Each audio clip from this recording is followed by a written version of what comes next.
Hello everybody, Jim Duckworth here.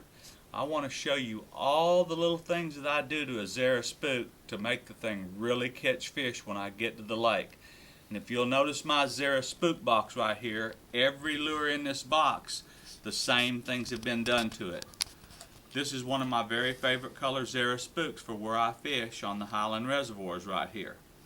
But now, before I put this Zara spook in the water, these are one knocker Zara spooks, by the way, which is my very favorite Zara spook. But now for smallmouth, I like a junior Zara spook more than I do the one knocker. But for largemouth and hybrids and stripers, I prefer the one knocker. But here's what it looks like before I start. Just regular good old sharp hooks that come on the spook. But the first thing I do is I take a Daiichi bleeding bait treble, one size larger or the same size as what's on the factory lure, and I put a red hook on the front. And then on the back of the lure, I take the regular hook off and I put a feathered treble on it. And if the treble doesn't happen to be epoxied at the top where the threads are, which this one is because that's the way I order them, take you some fingernail polish and fingernail polish around the threads, and that way when you get about 10 or 12 fish in the boat off the lure, all your feathers haven't come off the back of the feathered treble, and it'll make it where that feathered treble will last you the life of the lure. So that is very, very important. Then on the front, either put a split ring and tie straight to the split ring, or myself, I use a stainless steel snap. It's very important to do that so you get a better walk the dog action. Now, one of the most favorite colors there is the bone color. And any lake you go to, you can fish bone. For the Highland reservoirs, I like this bad boy right here.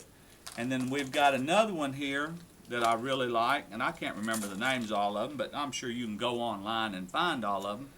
This Center Hill, the lake that I like to fish so much, it's real clear. If you look at the bottom of this lure, it's clear. But from the top, it's got a little purple, and it's got that yellow stripe down the side, and with that red feather trailer on the back and that red hook on the front, those smallmouths cannot resist it, and they will smack that thing. So you better be ready for it. But make sure you wait till you feel the fish before you set the hook. And when you set the hook, don't set the hook coming straight back, because if you miss the fish, you're going to be the one on the hook. So always set the hook to the opposite side of your fishing partner. If you set it this way and your fishing partner's back here, you may put the lure into him. So be very aware of that. And as a guide, I learned that lesson the hard way. So I might be saving you getting hooked. But that's one of the easiest things to do. And you can see the little feathered treble right here. And get you some split ring pliers for opening your split rings up. Slide your old hook off, slide your new feathered trailer on the back, and on the front hook, split ring, open it up, slide the old hook off, slide the Daiichi bleeding bait treble hook on, and I can promise you they will bite the red hook 90% of the time. When they bite the front hook, as soon as they turn their head, this back hook will catch them right behind the gill plate.